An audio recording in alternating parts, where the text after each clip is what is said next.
How do you strike that balance right now on social media? Like creating content, but not sharing all the private stuff? I just don't create a ton of content in general, like on social media. Like I'll create content about Pinterest when I need to for Instagram, and that's about it. Like occasionally I'll share a picture of us in the pool or a picture of us camping. You started a mom blog. That's an interesting blog to start if you don't want to share your personal life. I realized very quickly when I was blogging on this blog that I was going to have to live my life and share the inner workings of what was going on in order to create blog content. I didn't want to do that. So picking up this Pinterest VA work from a friend of mine that said, hey, can you do this for me? Was like, welcome back to another episode of The Art of Online Business. And this segment is the How She Built It segment, where you get to learn about another online entrepreneur and all their journeys, the ups and downs, as we get to know each other. Her name is Heather Farris. Now, Heather is a Pinterest marketer,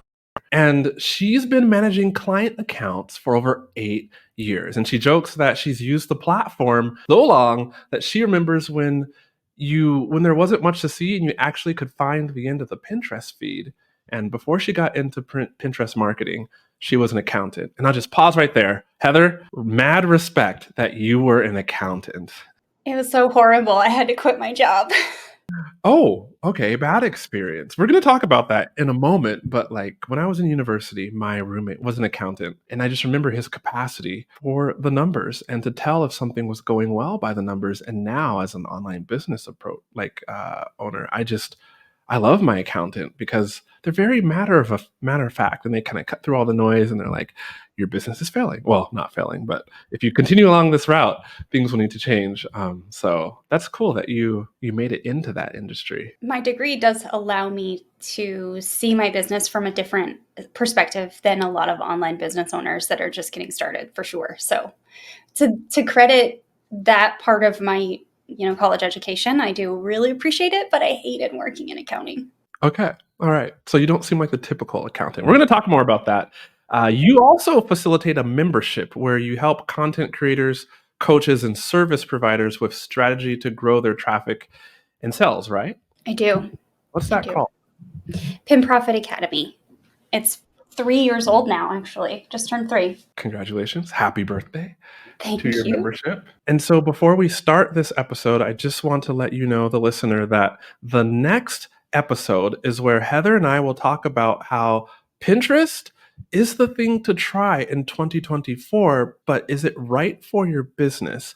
And what is the best way to use it, or the best way that Heather uses it for her clients, because it can be a great way to diversify traffic sources. We're going to get into that and a little more in the upcoming episode, and you can click down below to click through to that episode to watch it. And now, Heather, hi.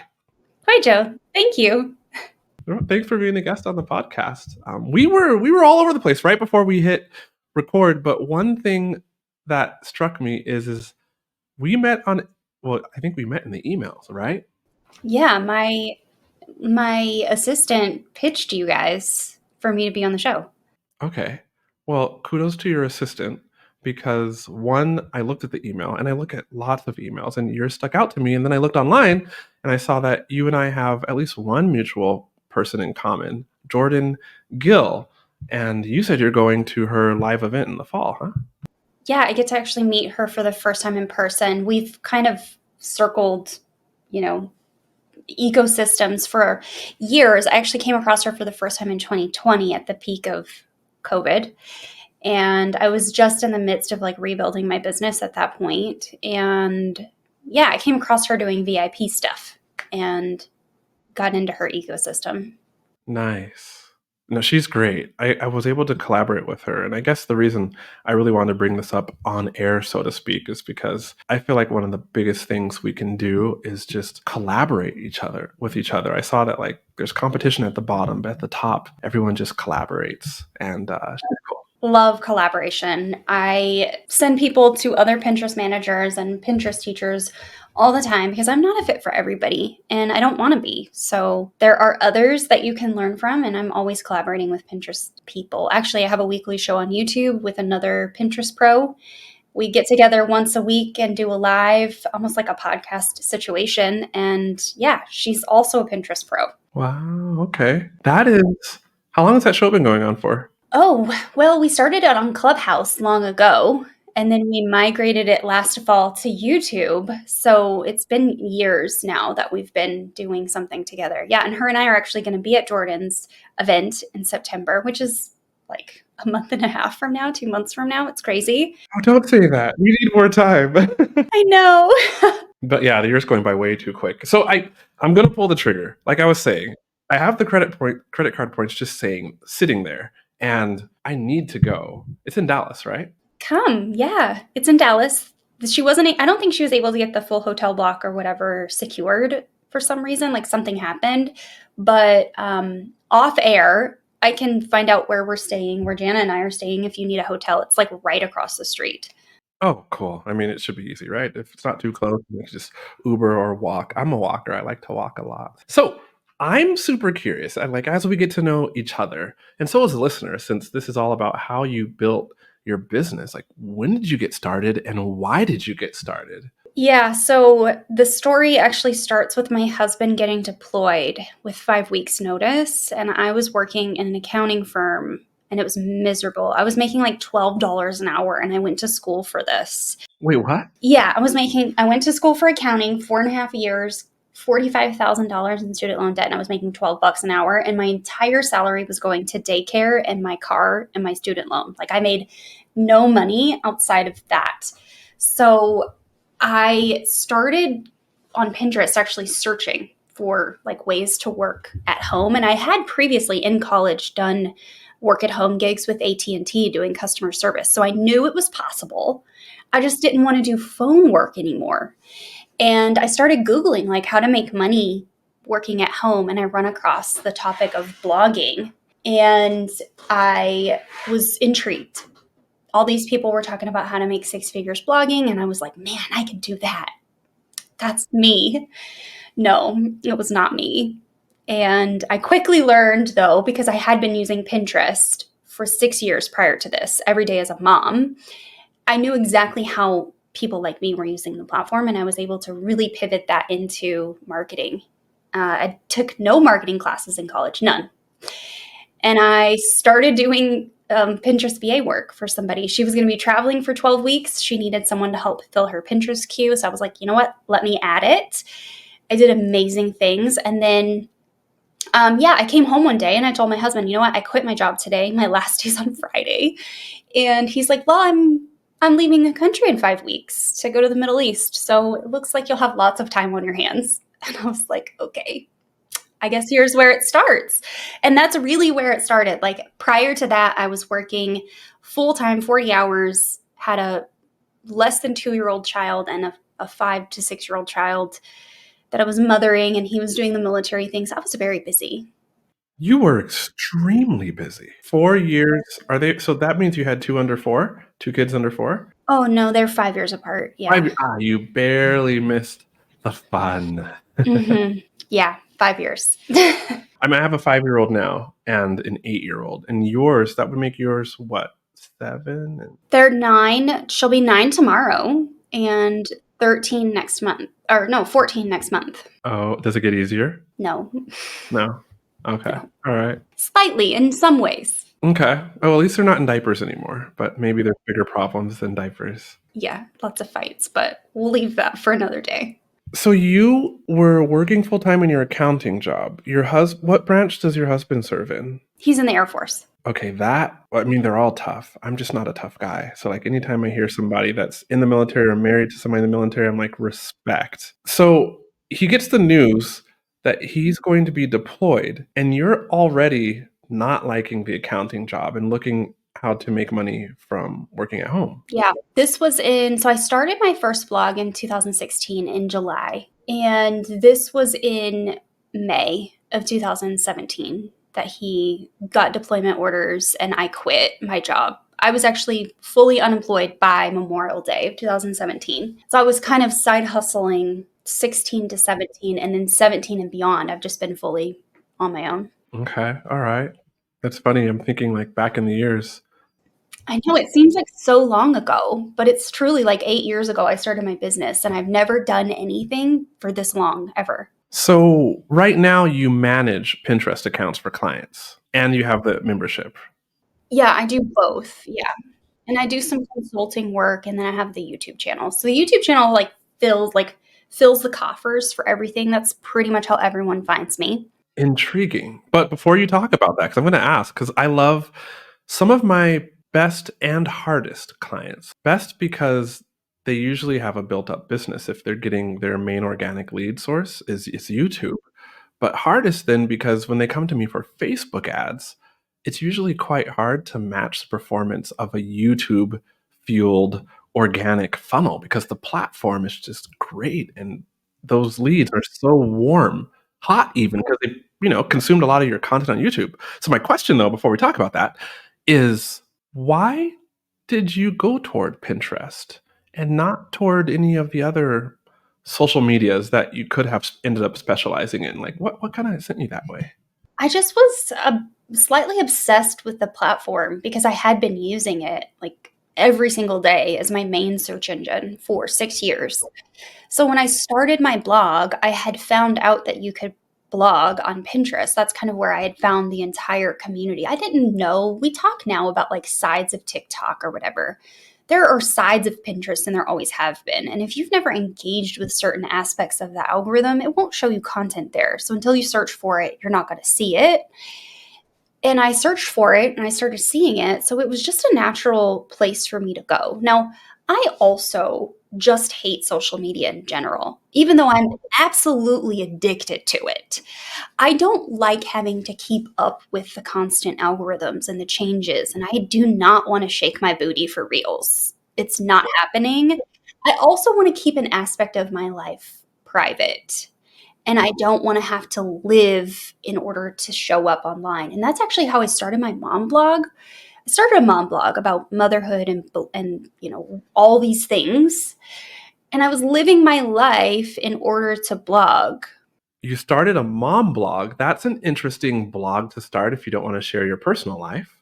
So I started this mom blog and I realized very quickly when I was blogging on this blog that I was going to have to live my life and share the inner workings of what was going on in order to create blog content. I didn't want to do that.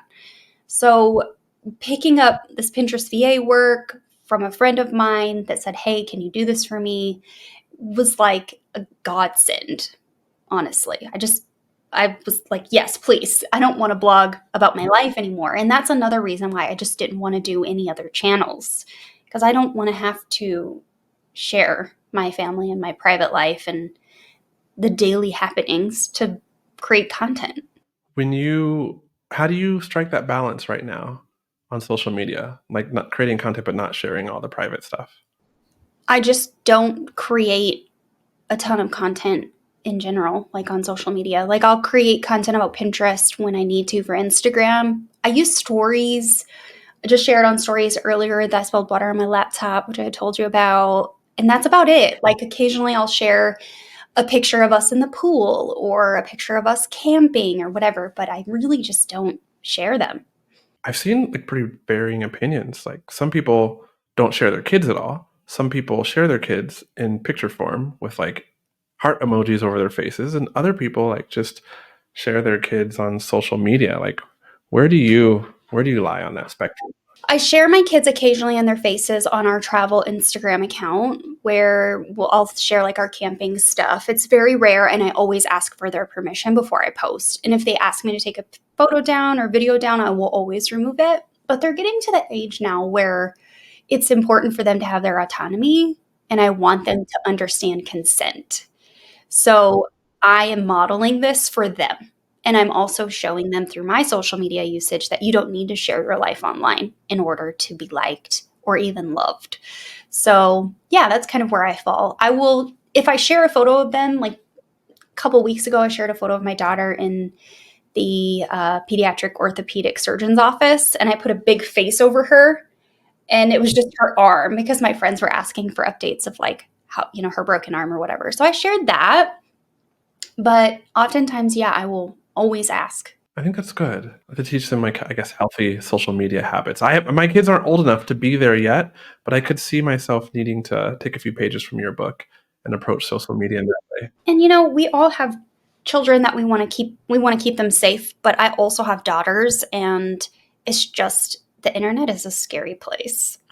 Right now, my daughter's not online, and I'm like, honestly, do I ever want to let you go online? But have you seen on TikTok that guy Jose Monkey? So it's this. Maybe I don't know that name though. People will be like, "Find me, Jose Monkey," and they post like this video. They like spin around 360 in like the most obscure places, and he basically uses the tools available to one on the internet to locate wherever they are at in the world, like where they took that video from.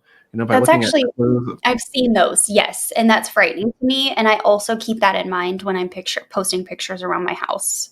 Mm-hmm. Absolutely.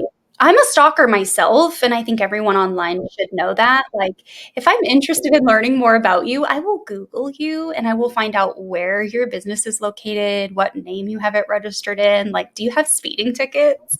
I will find out. Do I It's a have hobby speeding of tickets? mine. I don't know. I haven't looked you up. But yeah, people are really good at about doing that, and the internet has made it possible. So that's kind of the reason why I've stuck with Pinterest in general, but also why I haven't done other platforms in general. I just don't want to deal with it. So tell me about like the first time that you acquired a bunch of clients and it was like, this is working for me. Like, take me to that moment. Oh my goodness. Okay, so August of 2018, I think I signed like 8 clients in a few weeks, and I was charging way too little money.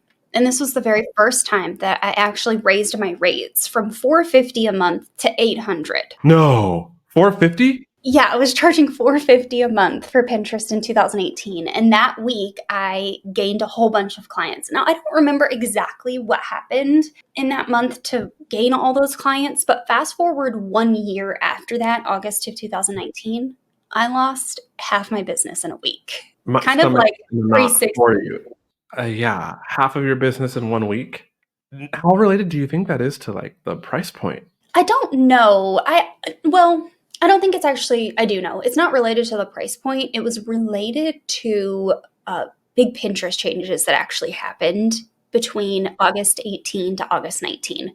The platform just shifted, the algorithm shifted. Things happened really rapidly, and a lot of clients just started seeing declines in traffic and reach. And a lot of my clients at that point in time were actually bloggers, and they were solely reliant on AdSense and sponsored income.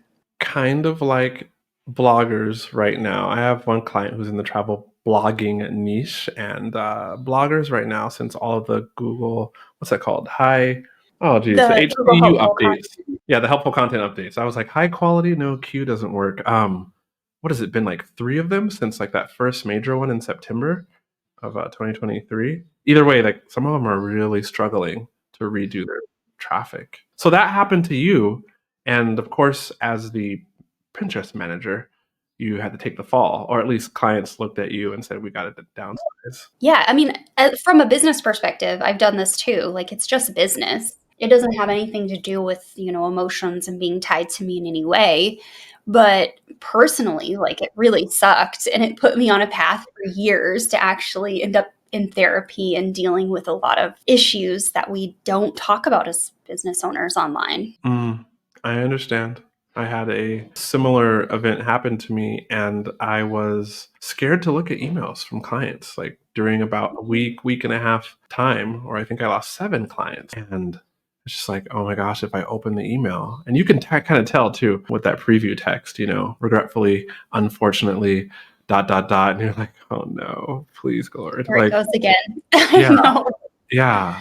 So when that happened to you, was your husband deployed somewhere, or was he at least in the state? Like, Interesting story. So, my husband deployed 2017, came home 18. In 2018, we decided he was going to get out of the military because we just didn't like the uncertainty of that, like 5 week, you're out of here, like go to the Middle East. We didn't like that aspect of the military, and that had really never happened to us before. He'd been on plenty of what we call TDYs, which are short, usually domestic trips for training or whatever. We'd done plenty of those, but never a deployment for 6.5 months with 5 weeks notice. Most people get a lot more notice for deployments. upwards of even a year oftentimes, but not him. And he came back in 2018. We decided, you know what, he's going to get out of the military. So we bought an RV. We sold 90% of all of our belongings, packed the kids in the RV with the remaining 10% that we owned, which is mostly clothing. We sold all of our vehicles and everything, and we set off in March of 2019 in our RV full time. So then in August of 2019, when I lost all those clients, we were in a beautiful campground in northern Wisconsin, right off the Lake Michigan or whatever. And I just kept getting email after email after email. And we ended up being stranded there for a couple of weeks because the income just wasn't there for us to move, which is also part of the PTSD from losing half my clients in 1 week of like, okay, I have to diversify my income now. Like I can no longer just rely on services and clients. I have to do something else. And that's where my first course was born. Teaching for me was born out of that. So Wow. it's been a ride. That is literally a ride in an RV. Wait, do you still live in an RV? No. Okay. You launched out. You're going to travel the US, maybe Canada, and you get stuck in an RV park until you figure out the online equation and bring in enough income to keep traveling. Yeah, we actually, for those 2 weeks we were there, we just amended our trip plans. Like we completely ditched them and just changed them slightly in order to get to where we wanted to go to finish our trip off. We moved financial stuff around and we made it work. And I continued to seek out clients and opportunities, emailing, former clients, asking if they needed help again. I made it work, but yeah, we were there for 2 weeks just trying to figure it out. I was going to ask how you found those clients because a lot of people want to rely on maybe people who, because of their reputation or referrals, let's call it like passive lead generation, but like actively, what did you do that kind of turned the tide? I just started emailing all my friends and letting them know, like, hey, I have some availability. Because up to that point, I was pretty booked out. I mean, I had 14 clients at that point, and I was doing it all on my own, just a lot of work. So I started emailing, friends and past clients, and letting people know, like, I have availability. And then at the same time, I was solely reliant on Facebook groups to find clients, and a lot of the big groups were shutting down.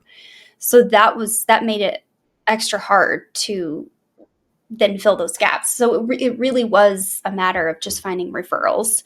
I think I got on Upwork at that point too. And yeah, I did. I got on Upwork and I started looking for clients there. And I actually landed quite a lot of clients on Upwork. But mainly it was just reaching out to friends that I had built connections through and asking them, like, hey, do you have any, like, I will do anything at this point, any sort of social media work, any Pinterest work. I did some blog work, group management, email management. I was doing all sorts of things just to fill those gaps. Wow. But that probably made you even more a well-rounded Pinterest manager. Yeah. Yeah. I'm pretty scrappy. That's good. That's good. So tell me about the upswing in business from that point. After you put in this work to find more clients and you started landing more clients, I'm guessing you charged more. And what was that like? And where would that fit into the RV trip? Yeah. So that kind of took me through the winter. We ended up back home in Missouri for all of Thanksgiving, like all of November. We were at his dad's house. We just stayed in the driveway in our RV because it was 37 feet. We have a whole apartment to ourselves. So through that time frame, it allowed me to, because I had extra time as well. I didn't have as many clients, but I had some income replacement coming in. I started building a course for Pinterest marketing, and I started offering some coaching for other Pinterest VAs. That backfilled some of the income and some of my time, and it allowed me to start building my email list and my funnels and finally get things in place that I wanted to do, but I'd never had time to do because I was completely booked out with clients from the time I woke up to the time I went to bed. So yeah, managing that and travel is really, really tough. I wouldn't suggest it for anyone that's not prepared or doesn't have a team. And to really, like, if your brain is not prepared for that, to really take a second look at it. But yeah, it allowed me to really start looking at other opportunities and diversifying my income, which was selling digital products. I remember one time it was me by myself and just my executive assistant helping 15 clients, and it was a lot of work. Actually, no, I had a at that point I had a junior ad manager who more was like just I guess kind of operations. Like I would look at all the client accounts and make the decisions, and she would set things up according to like my looms. But still, it was quite a bit of work. So So that took us into late 2019, right? We went through Thanksgiving, we got back on the road and we started heading south. And we eventually made our way to Arizona, which is where we're at now. We landed here January 1st of 2020, not knowing what was coming. And by the end of January, we had walked through this house. We had looked at this house and 14 others because we knew COVID was on the horizon. one does not easily say we knew COVID was on the horizon. Yeah, well, it was the end of January and there was like states started like shutting down. So like Washington State, yeah, like Because they the were news, closing. you knew. Gotcha. Yeah, the news. I'm So thinking you're like, we had inside intel, that it was coming. we just watched the news and like airports were like closing or quarantining airlines off. The big one that we noticed was Washington and Seattle. There was something that happened there. Cases started popping up, and we were like, okay, maybe it's time. If this COVID thing becomes a big deal, we don't want to be stuck in an RV. Plus, I don't know if anyone listening knows anything about Tucson, Arizona, but in January to May, if you're under the age of 55, you're not getting an RV spot. They do not rent to anyone under the age of 55 in the winter here. So we were driveway surfing at his uncle's house and we needed out. So we were like, we better just buy a house because he was military. He hadn't been out for more than a year. Like we could just really quickly just plug back in. So he rejoined. We bought a house in 4 or 5 weeks with the VA loan. It was so fast. And that's where we've been since. Okay. Okay. At the beginning of COVID, I can relate because while you were, let's just say, stuck in an RV scrambling to get into a home because who knows what's going to happen with this virus thing that nobody gets. I was in Mexico, had just taken a vacation there to study Spanish for like what was supposed to be like 4 to 5 weeks, and then got stranded in Mexico because it broke out while we were in school. And then people started looking at us sideways, like, hey, what country did you say you were visiting from? And we're like, we've been out more than 14 days, because that's all anybody knew, right? Like 14 days. And you were okay, so to speak, not contagious. And so that was kind of just a glimpse into our story. Yeah. But that's, yeah, I'm still in Mexico. We got stranded. We never could go back to China. So we were living in China for 12 years and then took a vacation right when COVID started. Yeah. And here we are in Mexico still. Do you love it there? I've heard a lot of expats really like Mexico. Yeah, it's pretty cool. China will always be in my heart. Mexico is becoming a much more closer second home. I mean, now like mentally, this is where we're at. It's good weather. Yeah. It's like you guys in Arizona, actually. Just without the extremes, but definitely desert, cacti, bugs. If we just don't get the extreme high and lows, because I'm inland, like yeah, inland in the middle of almost equidistant between the Pacific and Atlantic and Gulf of Mexico. Shoot, my geography is falling apart, but that is the bodies of water, right? Like Pacific Ocean and Gulf of Mexico there. Yeah, cool. So that's where I'm at.